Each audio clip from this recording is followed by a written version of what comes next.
Ya teman-teman, saya sambung episode ketiga ya tentang perbedaan active income dan passive income. Saya punya bisnis yang namanya Bagi Berkah 9 tahun yang lalu, mulai 2016, dan kemarin saya tutup tanggal 17 Agustus 2025. Nah, saya bicara tentang active income. Saya waktu itu memang mengikuti keinginan para member, para leader untuk yang namanya active income. Dalam konsep marketing plan-nya tentu ada bonus sponsor, bonus pasangan, bonus reward ya, 3 prinsip. Bahkan sebenarnya dulu pernah ada yang disebut matching bonus ya. Matching bonus menurut mereka adalah passive income. Memang ada baiknya, tapi ada tidak baiknya. Ya, bonus sponsor itu bagus untuk memicu semangat orang mulai mensponsori. Ya, kemudian binary juga bagus. Ada pengelolaan ya, grup kiri dan kanan, 2 kaki. Nah, tapi yang ketiga ada yang disebut matching pasangan. Nah, itu yang disebut mereka adalah passive income. Ya, kemudian ada reward. Nah, tapi fakta 1 tahun leadernya berganti, 2 tahun leader berganti, 3 tahun leadernya berganti. Jadi gonta-ganti aja leadernya. Ya, kenapa? Ternyata leader itu kemaruk serakah, ingin dapat yang lebih besar lagi. Ya, padahal joinnya cuma sekali.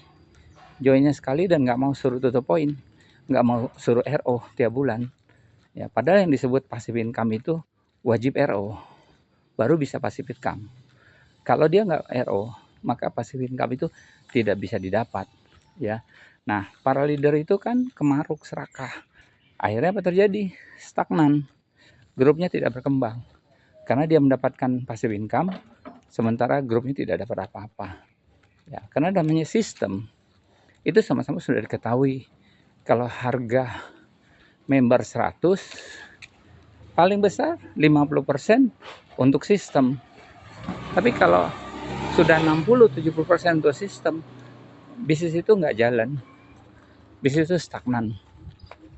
Nah, ini yang seringkali banyak orang hanya ingin sesaat, keserakahan timbul, tidak pernah berpikir jangka panjang.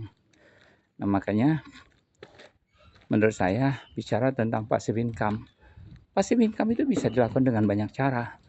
Tadi yang bisa disebut matching, bonus pasangan bisa ya, atau yang disebut bonus titik. Karena bonus titik itu bisa disebut passive income. Asal bonus titik itu harus dibarengin dengan yang namanya wajib RO. Wajib tutup poin tiap bulan. Kalau atau ya minimal tiap bulan. Kalau enggak, mau dari mana omset itu? Mau dari mana bonus itu bisa dibayarkan? Itu masalahnya. Nah, seringkali orang hanya melihat dari sisinya dia nggak peduli dengan sisi perusahaan.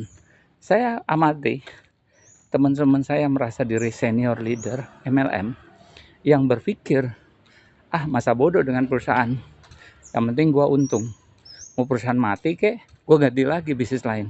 Tapi tahu nggak Anda, nggak mudah untuk pindah bisnis, nggak mudah untuk mengajak orang, karena orang akhirnya sadar, gue diajak pindah lagi, nanti kemana lagi, diajak pindah lagi, nanti kemana lagi, diajak pindah lagi.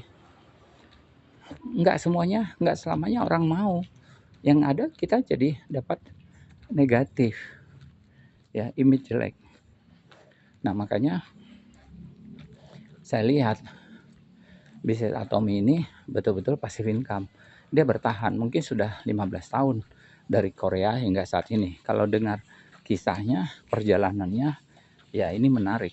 Betul-betul dia punya visi dan misi untuk berbagi antar sesama. Ya, saya sebut sih namanya bagi berkah ya. Tapi dia tidak bilang menguntungkan orang yang paling hebat, paling senior, paling jago. Tidak, karena saya lihat latar belakangnya banyak kan orang-orang susah bisa dapat income 1 miliar per bulan. Nah ini yang menarik, yang disebut konsep passive income. Jadi buat teman-teman yang sampai saat ini tetap berpikir bahwa ingin bisnis yang modalnya kecil tapi sering main online, banyak teman, apalagi yang hobi jualan, cari produk yang bagus, relatif murah, tapi kualitas pasti tidak berubah ya. Jadi Anda harus cari perusahaan-perusahaan yang qualified, the best, dan punya penghargaan, sertifikat, hak paten, dan lainnya. Kalau Anda mau berbisnis jangka panjang, passive income, saya rekomen adalah Atomy. Jadi kalau Anda ingin bergabung dengan Atomy, hubungi saya, Opapo Atomy. Ya, Anda bisa hubungi saya, telepon saya di WA 0821 1158 9282. Oke, see you.